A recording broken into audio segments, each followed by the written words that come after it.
Good morning, live from New Delhi. You're watching DD India Live, India's voice to the world. I'm Prasar Bharati. Coming up in the next 30 minutes. Israel rejects global calls for a ceasefire with Lebanon's Hezbollah movement. Vows fight at full force until victory. Hits Beirut again.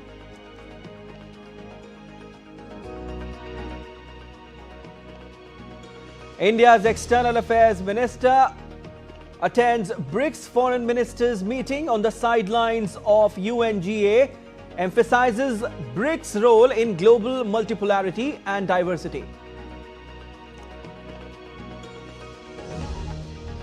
Hurricane Helene strengthened to an extremely dangerous Category 4 storm, expected to make landfall in Florida around 300 GMT.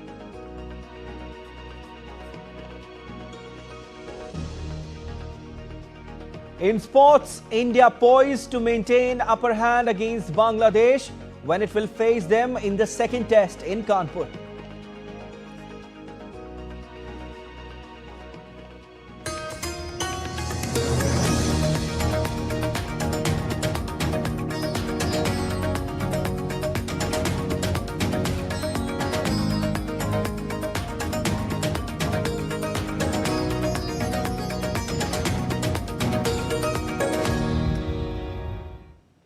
Israel has ruled out a ceasefire with Hezbollah, pressing ahead with strikes and ordering his military to fight at full force.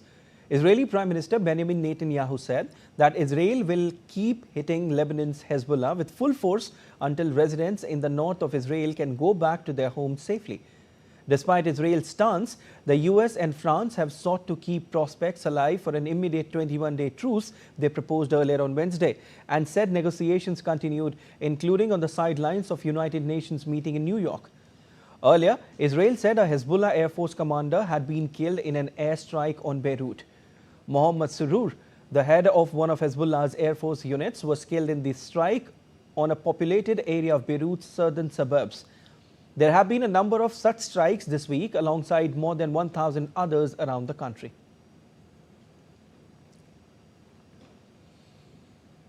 And British Prime Minister Keir Starmer met Lebanese Prime Minister Najib Mikati on the sidelines of the UN Assembly in New York. The meeting came one day after Starmer, at a UN Security Council meeting, called for diplomacy and immediate ceasefire to bring Israel and Hezbollah back from the brink. The British government said in a statement to stop violence and need of immediate ceasefire to provide space for diplomatic settlement. UK PM Starmer calls for Lebanon ceasefire, space for diplomacy in the Council meeting of United Nations. I call on Israel and Hezbollah, stop the violence, step back from the brink. We need to see an immediate ceasefire to provide space for a diplomatic settlement. And we are working with all partners to that end. The 79th session of the United Nations General Assembly marks a crucial milestone in global effort to accelerate progress towards the 17 Sustainable Development Goals. The highly anticipated Summit of the Future, held during UNGA, underscored the urgent need for enhanced international cooperation to address pressing challenges. The UN Department of Global Communications is holding its flagship SDG Media Zone during the high-level week that began 23rd of September and runs till Friday, with in-depth interviews and dialogues on global issues. The UNGA President Philemon Yang chaired the 23rd Ministerial Meeting on landlocked developing countries on Friday. The meeting highlighted the unique challenges the landlocked developing countries face. Yang stated that LLDCs need reliable partners and their future depends on strong global partnerships. Former President Donald Trump is set to meet with Ukrainian President Volodymyr Zelensky on Friday at Trump Tower in New York. The Republican nominee's announcement followed Zelensky's events at the White House Thursday with President Joe Biden and Vice President Kamala Harris. The meetings coincide with the visit of Zelensky to the U.S. for the United Nations General Assembly. Trump's comments came after Zelensky wrote to Trump asking for a meeting to discuss Ukraine's pursuit of just peace. Trump also raised the idea of making a deal with Iran aimed at ending hostilities if he's elected president. U.S. Vice President Kamala Harris met with Ukrainian President Volodymyr Zelensky at the White House. Democratic presidential candidate said on Thursday proposals that would give up large parts of Ukraine's sovereign territory are proposals for surrender, not peace. Meanwhile, Zelensky emphasized the urgent need to bolster Ukraine's air defenses, stating it would save thousands of lives and reduce Russian terror to zero. The United States cannot and should not isolate ourselves from the rest of the world. Isolation is not insulation. So then, the United States supports Ukraine not out of charity, but because it is in our strategic interest. We will continue to provide the security assistance Ukraine needs to succeed on the battlefield. We have to end this war. We need a just peace, and we must protect our people, Ukrainian families, Ukrainian children, and everyone from Putin's civil. And we are grateful to America for supporting Ukraine all along. We need to urgently strengthen Ukraine's air defense to save thousands of lives and reduce Russian terror to zero. It's achievable. Thank you again. Thanks, America. Thanks to you, Madam Vice President. Earlier, Ukrainian president held talks with U.S. President Joe Biden at the White House on Thursday. The U.S. president has announced more than $8 billion in military assistance for Ukraine. The aid includes the first shipment of a precision-guided glide bomb called the Joint Standoff Weapon with a range of up to 130 kilometers. The medium-range missile gives Ukraine a major upgrade to the weapons it is using to strike Russian forces, allowing the Ukrainians to do it at safer distances. Zelensky thanked Biden for his support. President Biden and Ukrainian President Volodymyr Zelensky will meet again on October 12 in Germany. White House National Security Communications Advisor John Kirby said the two leaders will discuss Zelensky's peace plan in their next meeting.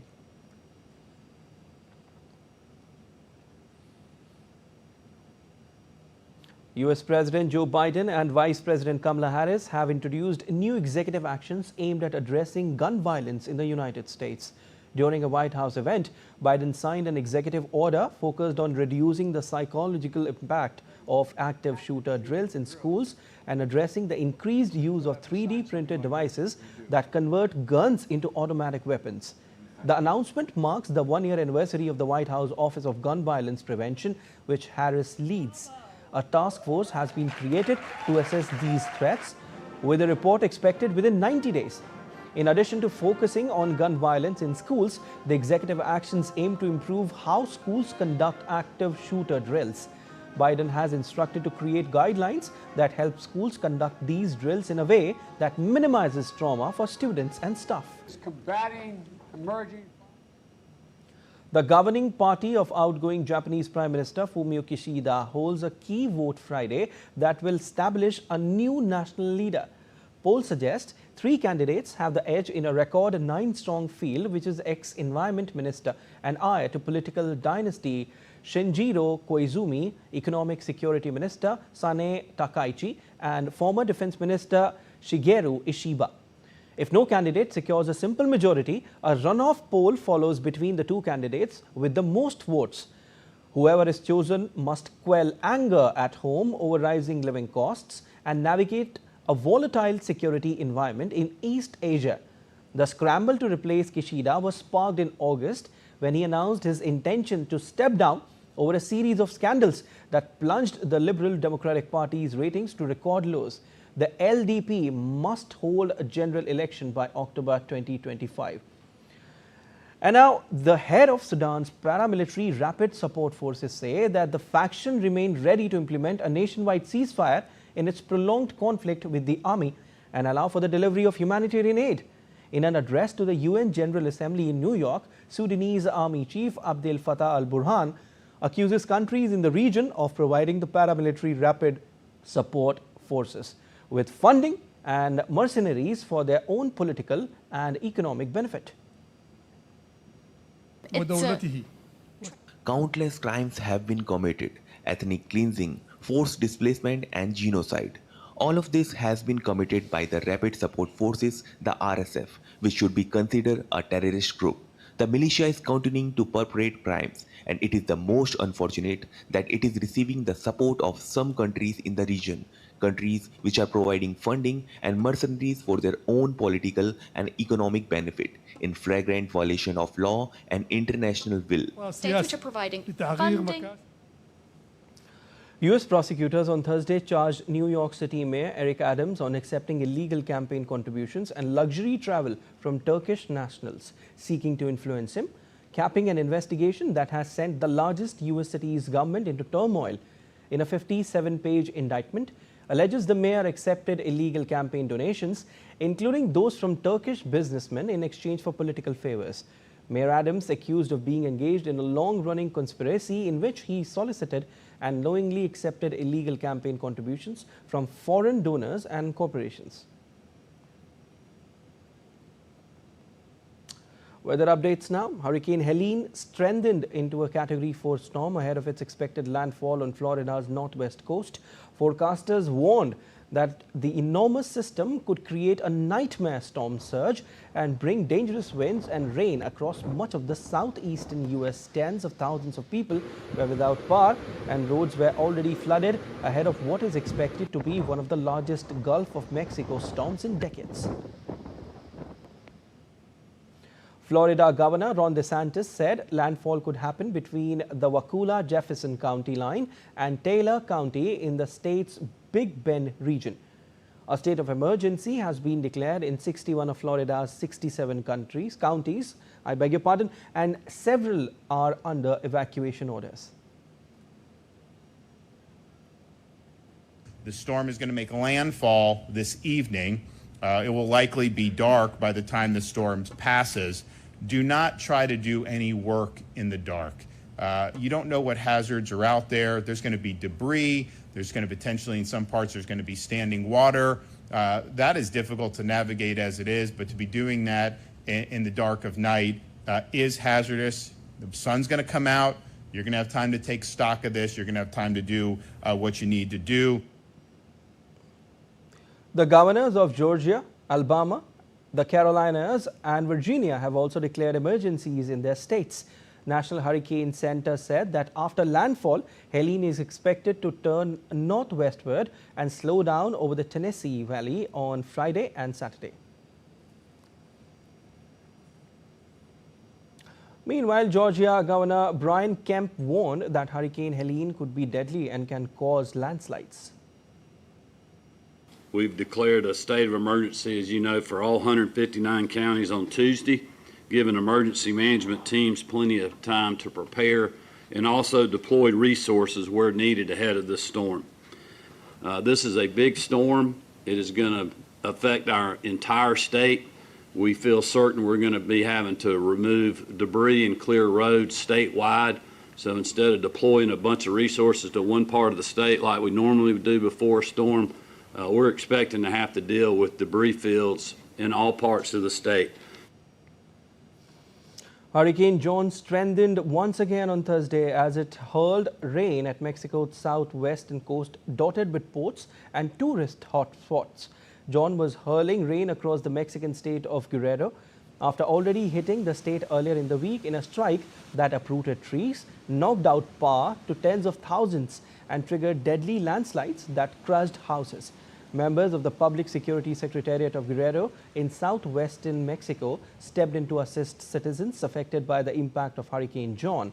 Officers used ropes to help locals cross streets flooded by heavy rains in the region.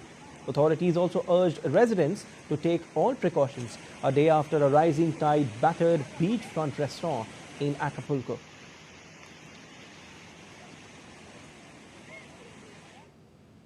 All right, and still to come on this edition of DD India Live. India's External Affairs Minister Dr. S. Jaishankar meets UN Chief Antonio Guterres.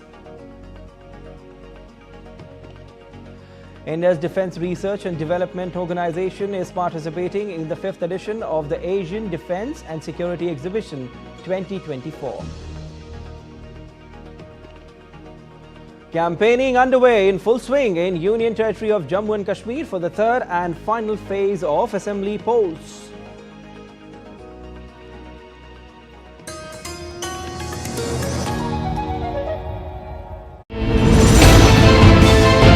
Geopolitics and trade deals. Economic challenges amid development.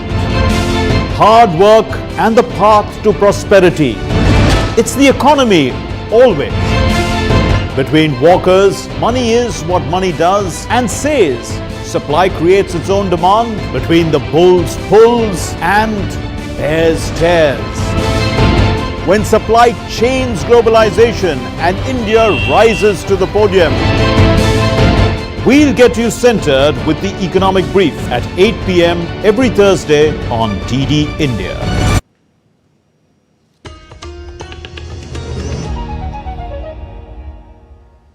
You're watching DD India Live. I'm Siddharth Bharadwaj. India's External Affairs Minister Dr. S. Jaishankar underscored the significance of BRICS for multipolarity and global diversity. Speaking at the BRICS Foreign Ministers meeting on the sideline of UNGA, Dr. Jaishankar emphasized the need to reform multilateralism and strengthen development. Dr. Jaishankar also stressed achieving sustainable development goal targets during the BRICS meeting. The discussions focused on overcoming poverty, addressing debt and promoting fair trade.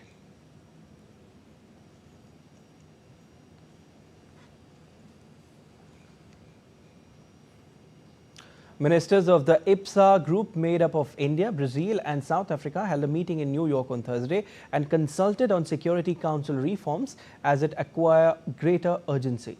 The ministers agreed to leverage international cooperation to ensure food security and nutrition at the global level. They also agreed to strengthen, expand and promote the IPSA fund.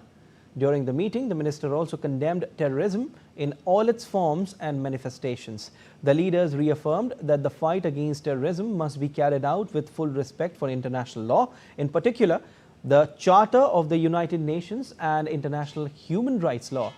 IPSA, which brings together three major multi-ethnic democracies on 3 continents, was established in 2024 to cooperate on climate change, terrorism, international governance and development issues.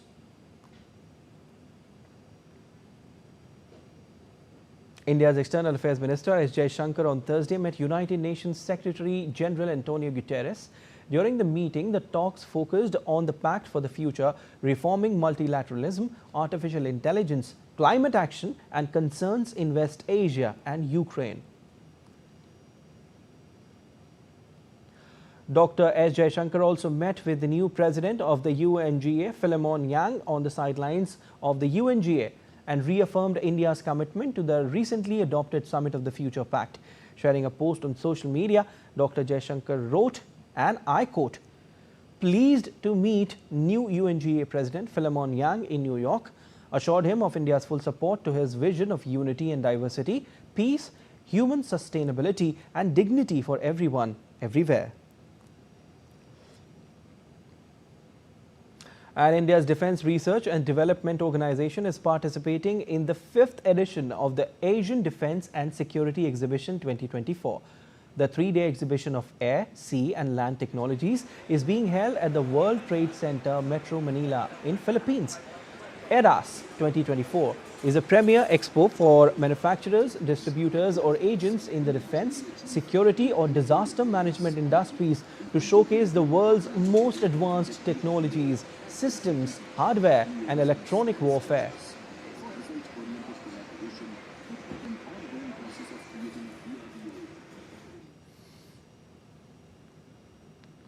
India's pharmaceutical sector is on an impressive trajectory. The pharma sector is expected to reach 65 billion by 2024 and anticipated to double its value to $130 billion by 2030. Now, India looks to position itself as the pharmaceutical innovation hub, offering high-tech solutions and global compliance standards. So what's the way forwards for the pharma sector? DD India's correspondent Anil Thomas has the details. India is no longer the pharmacy of the world, but is emerging as the hub of innovation in pharmaceuticals. This has been possible through delivering affordable, quality assured medicines and addressing the unmet needs of patients worldwide. With pharmaceutical exports to over 180 countries, India is now the capital of generic medicines in the world. Drugs and pharma and Meditech is the fourth largest merchandise export from India. 9 out of top 25 generic firms are located in India. And going forward, our contribution to the humankind will increase. Indian pharmaceutical industry has achieved high growth rate largely in terms of volumes during the last 2 decades and has seen a strong footprint globally in generic segment and is the third largest in terms of volume and 13th largest in terms of value. A report on the future of pharma industry was also released in the annual Pharma Awards. The AI-related drug discovery market in India has grown at a pace of around 39% CAGR, and it was in 2021 around 13.8 billion, and is likely to reach about 310 by 2031. From just being a medical tourism hub and a producer of few affordable medicines, we will soon see India becoming the pharmaceutical innovation hub of the world. ASSOCHAM Pharma Excellence Award for 2023-24 were given across various categories. Mankind backed the Pharma Company of the Year, while Martin & Harris backed the excellence in supply chain logistics and good distribution practices. Importance of it has been felt because in pharma industry, as the PM has been always stressing on Gati Shakti, that's the new project the PM and government has launched. It enforces the importance of supply chain and distribution in this country, and because no sale is complete unless and until the goods reach to the last end, and COVID has taught us this lesson. As Indian pharmaceutical companies shift from traditional generic manufacturing to pioneering novel drugs and high-tech solutions, the sector is not only enhancing its global presence but also contributing significantly to improving patient outcomes worldwide. Anil Thomas, DD India, New Delhi. India's Ministry of Labour and Employment and Amazon signed a memorandum of understanding in New Delhi on Thursday. The MOU marks a significant step toward enhancing employment accessibility in India. The MOU was signed in the presence of Union Minister of Labour and Employment and Youth Affairs and Sports, Dr. Mansukh Mandavia. Addressing the gathering, Dr. Mandavia stated that the NCS portal is developing into a one-stop platform for assessing employment opportunities across sectors and industries. This portal is a game changer for young job seekers, offering them various employment-related services under one roof.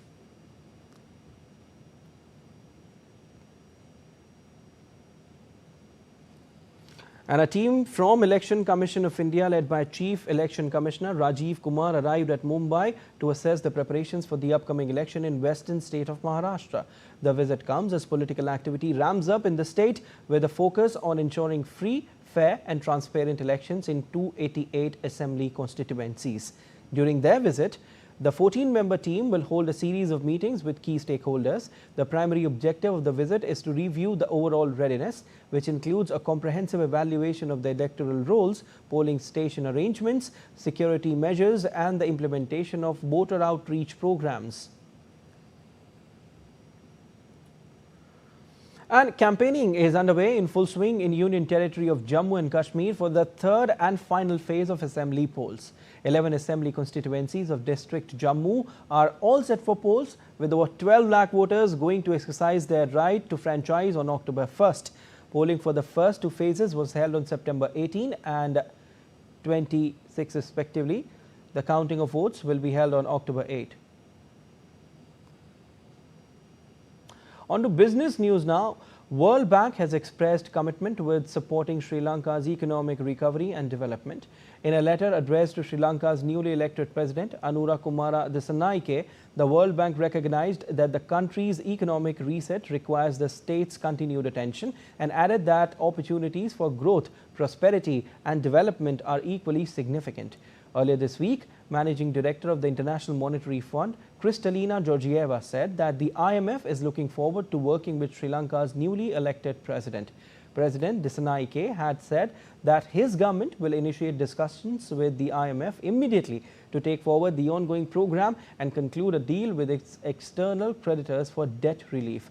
The leader had pledged to ensure better living conditions for the common man by relaxing austerity measures as the country makes efforts to recover, even as the external debt restructuring process is in its final stages. In sports news, with an aim to seal a series-clinching victory, India will face Bangladesh in the second and final test match in Kanpur starting from Friday. The hosts lead 1-0 in the two-match series and were totally dominant in the opener. However, it is monsoon season in India and rains might play spoil sport during the test match. The Rohit Sharma-led side won the first test in Chennai by 280 runs and Ravichandran Ashwin was declared as the player of the match. R. Ashwin slammed 113 runs off 133 balls in the first innings and also got a 6-wicket haul in the second.